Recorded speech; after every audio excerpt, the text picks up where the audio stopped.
Don't let me get away with whining, please. I was watching a TV show recently, and this strong willed character called out another character in a way that seemed relevant beyond the fictional scene. They said, "Don't admire the problem, solve it." I like that. Don't admire the problem. I want to have people in my life who will call me out when I'm admiring the problem, when I'm blathering on about how bad things are, when I'm renaming the already fully named and completely described unfortunate realities around me, when I'm whining. Don't let me admire a problem. Push me to solve it. Push me beyond the comfort of complaint. Don't get me wrong, there's a time and a place for lament. There is significant spiritual and social value in decrying injustice and expressing discontent, grief, or sorrow. Our social connections are uniquely engineered, especially for sharing the burdens of our suffering. Our individual humanity depends upon the occasional redistribution of pain to be held by the sturdy collective social web around us. But when lament has run its course, we have to do something about it. We have to create the world we crave, or at least try. I've been rereading the book of Job. Anytime I read this peculiar story of a man whose life is utterly wrecked by a strange cosmic test sparked by what could be described as a weird bar bet made in the divine realm, I come away with a different understanding of it. During this most recent reread, I found myself subconsciously siding with Job's impatient and somewhat insensitive friends at times. I'm pretty sure that's not the point I should be taking from this old tale. Job at one point says, "For sighing has become my daily food, my groans pour out like water."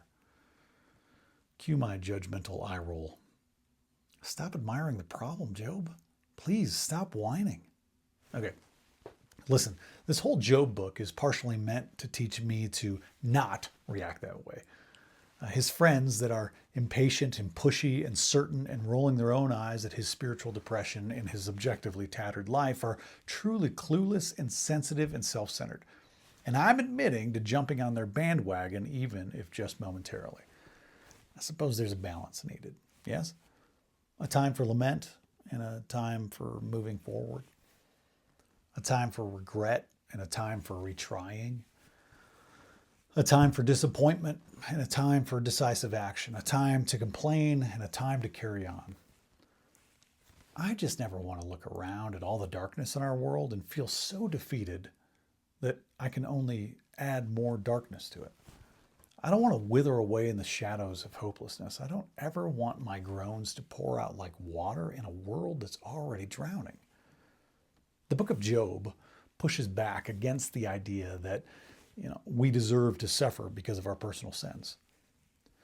The thoughtlessness of Job's three friends seems to symbolize the absurdity of that retributive theology. And while, of course, it is really not helpful at all to wag a finger at Job saying, "This is probably your fault. You deserve this suffering." But the friends did show up, and the friends were trying to get Job back on his feet. They were just not very good at it. Actually, they were quite bad. They only showed up with a "no whining" and a "you deserved it" message, and they failed to give their friend even an ounce of grace and space. This all feels relevant to this historical moment today. A world that seems to be crashing around us, an economy that is trapping people in abject poverty, a society that is dehumanizing people blatantly, technology that is threatening humanity. Some days we seem to be living inside the grim dystopian books we were all assigned as warnings in our youth. Sometimes it feels like we are all Job. It's worthwhile to lament. It's completely valid to sigh, groan, and wail. It is reasonable to bemoan. It's a good thing to cry. And then we must try. We are the only hope we have. We are the sole saviors of the age. We are the ones sent to the suffering now by the God of forever. We only have time for a brief stop at the grave of what we hoped it might be. Let us place our flowers and pay our respects, then we must move on to the living next. This moment is hard, terrible.